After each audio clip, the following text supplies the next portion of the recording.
in order to be able to get these small advantages and like small efficiency get like you're talking about like 1.5-2% uplift, so like 2% improvements. But if you're the first one to do that all the time, one brand that's like always like having some more efficiencies than the other ones, and that's what keeps you going. In 2020, when there was an all-time high in like TikTok users and like people were at home, this variation outperformed that one by a lot. But then like also after COVID, the age group that aspired from Snox got older a little bit, not only young people. Then we actually reverted back to the slider, and then in this case had a uplift between 2.9 to 7.02%, which for Snox at that time when we tested was like 91,000 to 290,000 a month in addition, just by changing like that small thing here.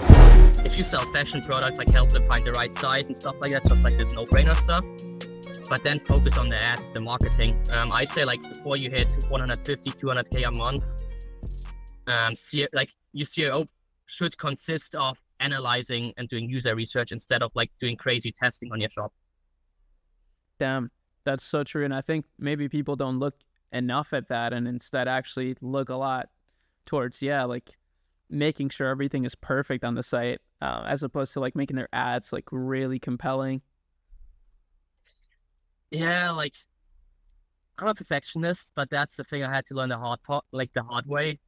It's better to ship and reiterate than take ages and not ship at all. So yeah, like the shop that we launched right now, I'm not proud of how it looks like from the optics. Like there's so much stuff you can improve, but I'm like, well, it's better out there and like generating some sales instead of not generating any sales and like having no data at all. So true. The data, man, that's kind of a big key component right there. Yeah, data is everything these days. I don't know if I showed you like that tattoo. I don't know if you can see it. More data. Whoa, no, yeah. I've never seen that. That's fine. Yeah, I'm going hardcore. Yeah, I'm going hardcore on that. But yeah, data's the most important thing. You can do anything with it. Yeah, that's true. I realize it more too now with like some of the things you were mentioning, like, AI, it uses data to learn, and like same with us, like, we use data to learn too. So it's actually insane how powerful it really is. Yeah, it is insane. It's like so easy to use. Like it is so easy to use it. So easy to get it. Like for example, if you haven't shopped, like if you have a store, like if you're just starting out, like one thing you can do, go to Reddit, scrape a bunch of the data up. I think there are like some public scrapers. Like for example, let's say you're selling watches, go into watch communities, like try and figure out what they're talking about, scrape it, put it into GPT and be like, hey, I want to start a watch brand. What are the top 5 things I need to be aware of, or like what buying factors are people looking at? And then then GPT probably would give you a breakdown like, yeah, some people are just like looking for aesthetics, you can get them. And some people, it's important that you have a good movement in the watch and it's like legit and like not some cheap movement. So yeah, that's like how you can get started with using data and just experiment around a bit. That is insane. That's such a good tip. What do you think, like for big brands, I'm curious what your take is, like what do you think they're doing wrong, like what the brands that are dying right now? Because even as you mentioned, in Germany some brands are struggling, some brands struggle here too. I think personally they don't adapt, but I'm curious, what do you think is like behind that?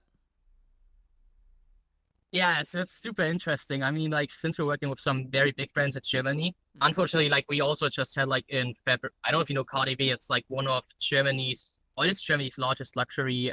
Real quick, if you appreciate these clips and interviews that I put forward for you, then please make sure you use our Shopify link in the description to start your own Shopify business with an exclusive deal. And also make sure you check out acumulab.com for additional resources, free tools, guides, and just a lot of interesting stuff that will help your journey, even some software deals that are exclusive to acumulab.com. So make sure you do that and continue watching the video.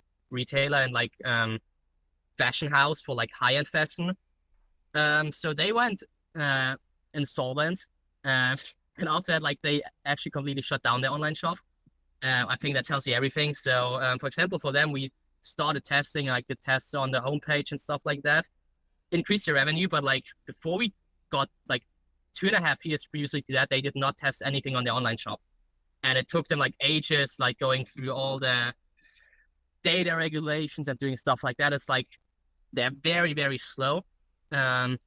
And then what we finally see with some brands that like used to do good like during the COVID years and that start to not do good anymore right now are the ones that are like not putting all their efforts into testing. It's like they might test like stuff on their ads, but then they're like, oh, like keep optimizing the ads is enough. Like we don't have to optimize our shop, we don't have to optimize our emails, we don't have to optimize our product. So it's like this constant reiteration and like testing that really kills the companies, I'd say. And it's a lot. Like if you run an e-commerce company, like you have so many different construction sites, I would say. Like you have to be good at like everything. Like you have to like be on top of everything. And you have to test like everything all the time. Because like once you stop, that's like one quote I forgot how it's called. Like the moment you stop becoming better, you stop being good, something like that. And that's what I believe in. Like you always need to reiterate and test to move forward, because the market is only gonna catch up. Like the moment, like for example, like that's sort of funny. Like maybe regarding how we optimize online shops. So in Germany, Snox right now probably is I'd say most famous online shop in the e-commerce bubble and e-commerce world. Every time we test something that's successful, it maybe takes 1.5 to 2 weeks until other major shops copy it without testing.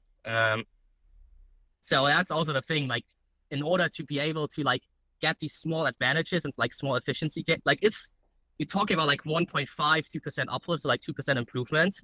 But if you're the first one to do that all the time, yeah, like you're the one brand that's like always like having some more efficiencies than the other ones.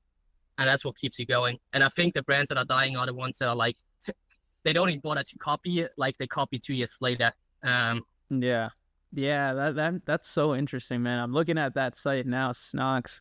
It's so clean, and I love this sort of layout, like just simple, like super functional. It's beautiful. Yeah, you want to know some test results? Yeah. Sure. Like for Snox, you're allowed to share a lot of stuff. So right now, let me see. We have 232 tests that are documented.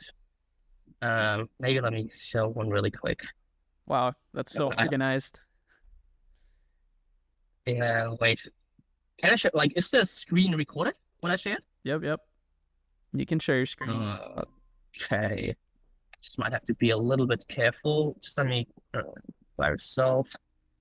Yeah, I can show you a lot of different things. So like maybe one thing, like looks like a lot of winners here now. I think that was an interesting one. What platform even is this? This is Airtable. You've never seen that? I've seen Airtable, but I've never seen it like that. I don't know. Yours looks different to me. Yeah, we go like I can like we should do a bunch of videos. Like I'm super open to sharing like everything. So yeah, what we did in that one. So funny thing that we did for Snox. I don't know how much I need to zoom in. Let me get a little bit closer. So for Snox Mobile, we used to have like a slider that was like similar to TikTok. It's like I think in 2020, 2021, we actually tested it. Like we had the thing that was on the right side, and then tested against the thing on the left side, like where you slide through like TikTok. In 2020, like when there was an all-time high in like TikTok users and like people were at home, this variation like outperformed that one by a lot. But then like also after COVID, the age group that is buying from Snox got older a little bit, not only young people. Then we actually reverted like back to the slider. And yeah, it's just like, that's the way we do it. Like every time we test something that's a German now, it's like, if we do XYC, then metric XYC changes. And then because we always have like the psychological reason behind why it should change. And then in this case, you had a uplift between 2.9 to 7.02%, which for Snox at that time when we tested was like 91,000 to 219,000 a month in addition. Just by changing like that small thing here.